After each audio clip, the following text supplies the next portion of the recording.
ব্যাকল্যাশের পর আজকে হয় স্ম্যাকডাউনের প্রথম পর্ব এবং আজকের এপিসোডে আমরা দেখতে পাই King and Queen of the Ring এর প্রথম রাউন্ডের কিছু ম্যাচ। প্রথম ম্যাচে মুখোমুখি হওয়ার আগে প্রথমে মঞ্চে চলে আসে কোডি রোডস এবং কিছুক্ষণ পর চলে আসে লগেন পল। কোডি রোডস এবং লগেন পল কিছুক্ষণ কথা বলার পর লগেন পল জানায় King and Queen of the রিংয়ে সে কোডি রোডসকে ফেস করতে চায়, মানে কোডি রোডসের বিরুদ্ধে একটি ম্যাচ খেলতে চায় আনডিসপিক্টেড চ্যাম্পিয়ন এই ম্যাচে। Logan Paul versus Cody Rhodes, champion versus চ্যাম্পিয়নের মধ্যে একটি ম্যাচ।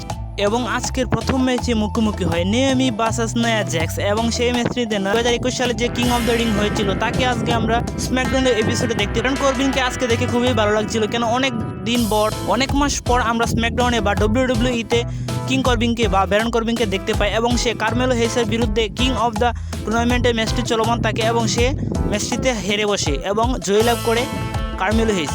এবং পরবর্তী ম্যাচে আমরা দেখতে পাই Jade Cargill versus Piper and Niven, মানে আজকের এই ম্যাচটি অসাধারণ একটি ম্যাচ হয়েছে এবং সেই ম্যাচে দুজনেই সমান প্রতিপক্ষ ছিল এবং অবশেষে জয়লাভ করে জেড কার্গিল। এবং পরবর্তী ম্যাচে বিয়াঙ্কা বেলার ভার্সেস ক্যান্ডিস লেডি এবং সেই ম্যাচে জয়লাভ করে বিয়াঙ্কা বেলার, মানে বিয়াঙ্কা বেলার অ্যান্ড জেড কার্গিলের কাছে কেউ এখন পাত্তাই পাচ্ছে না এবং দুইজনেই জয়লাভ করে queen and king of the ring টুর্নামেন্টে প্রথম রাউন্ডে জয়লাভ করে। এবং স্পিড প্রফিট ভার্সেস তামাতুঙ্গা, এবং তামাতুঙ্গা তো আজ যে ম্যাচ দেখিয়েছে তার প্রথম ম্যাচে সে অনেক ভালো খেলেছে এবং সে জয়লাভ করেছে। এবং পরবর্তীতে আজকে মেন ইভেন্টে মুখোমুখি হয় Randy Orton versus AJ Styles এবং সেই ম্যাচটি অনেকক্ষণ চলমান থাকে এবং এজ স্টাইল আর রেন্ডি অর্টনের মধ্যে একটি দুর্দান্ত ম্যাচ হয় এবং অবশেষে জয়লাভ করে রেন্ডি অর্টন।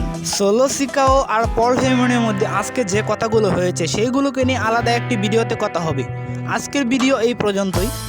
আমাদের চ্যানেলে নতুন হয়ে থাকলে অবশ্যই চ্যানেলটিকে লাইক, কমেন্ট এবং সাবস্ক্রাইব করে পাশে থাকবেন। ধন্যবাদ সবাইকে। আন্দ্রাডে কামিং সুন স্ম্যাকডাউন।